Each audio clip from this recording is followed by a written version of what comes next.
Hello बच्चों, चलिए प्रश्न को पढ़ते हैं और समझते हैं। एक वस्तु को एफ फोकस दूरी वाले सरल सूक्ष्मदर्शी से यू दूरी पर रखा गया। इससे प्राप्त कोणीय आवर्धन निर्भर करेगा एफ पर लेकिन यू पर नहीं, यू पर लेकिन एफ पर नहीं, एफ पर भी और यू पर भी। न तो यू पर और न ही एफ पर। तो हमें ये चार विकल्प दिए गए हैं और हमें चारों विकल्पों में से सही विकल्प का चुनाव करना है। प्रश्न को हल करने से पहले प्रश्न के लिए हम मुख्य अवधारणा देख लेते हैं। तो प्रश्न की अवधारणा मुख्य अवधारणा में हमसे जो पूछा गया है कोणीय आवर्धन, इसका सूत्र लिखेंगे। देखिए, हम जानते हैं कोणीय आवर्धन जो होता है उसे हम एम द्वारा व्यक्त करते हैं। तो एम बराबर होता है डी और बटा है इसके यू, ये होता है। ये एम का सूत्र है हमारे पास। जहां जहां डी जो है, इसे देख लेते हैं हम। डी क्या है हमारे पास? नेत्र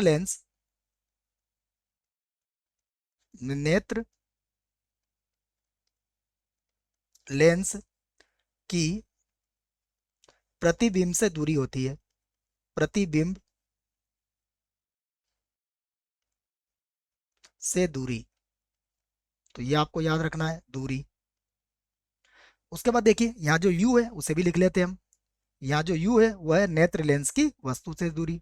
ये होता है नेत्र लेंस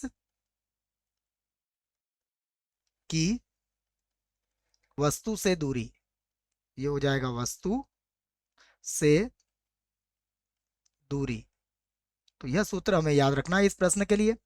अब देखिए, प्रश्न में हमसे कहा गया है कि यह किस किस पे निर्भर करता है। तो देखो, u पर तो निर्भर करेगा, ये तो स्पष्ट रूप से हम कह सकते हैं। तो अब मैं इसी बात को यहाँ पर लिख देता हूँ। देखो, तो यहाँ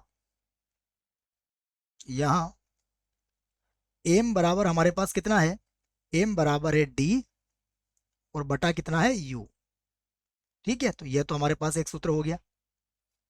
अब यहाँ पर देखिए, हम दो स्थितियों पर विचार करेंगे।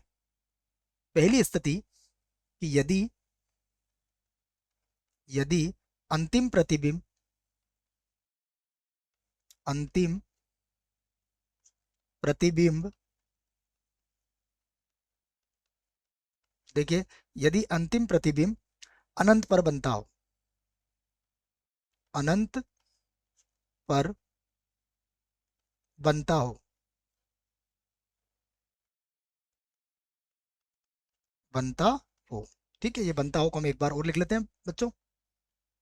अंतिम प्रतिबिंब हमारा कहाँ बनेगा? यदि अनंत पर बनेगा तो देखो सूत्र क्या बन जाएगा।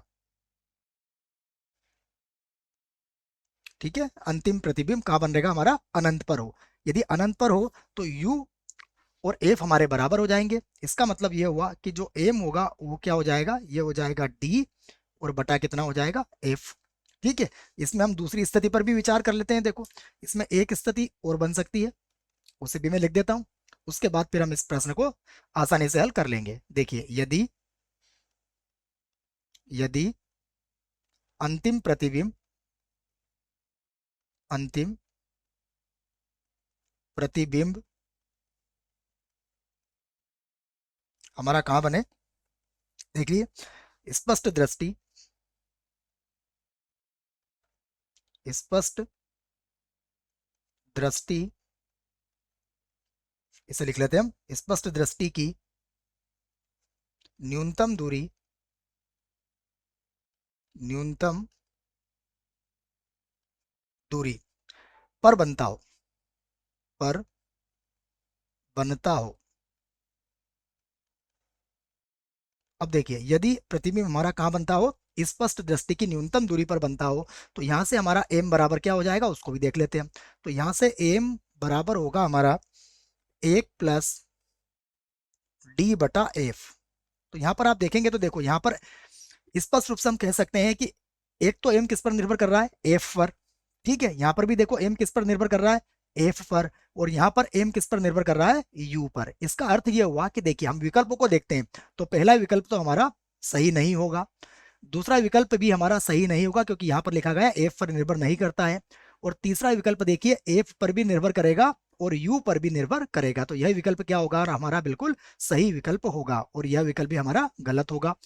तो प्रश्न का उत्तर हमें मिल चुका है। ऑप्शन क्या है हमारा? सी। सी विकल्प हमारा बिल्कुल सही है। आशा करता हूं आपको इस प्रश्न का उत्तर समझ में आया होगा। धन्यवाद।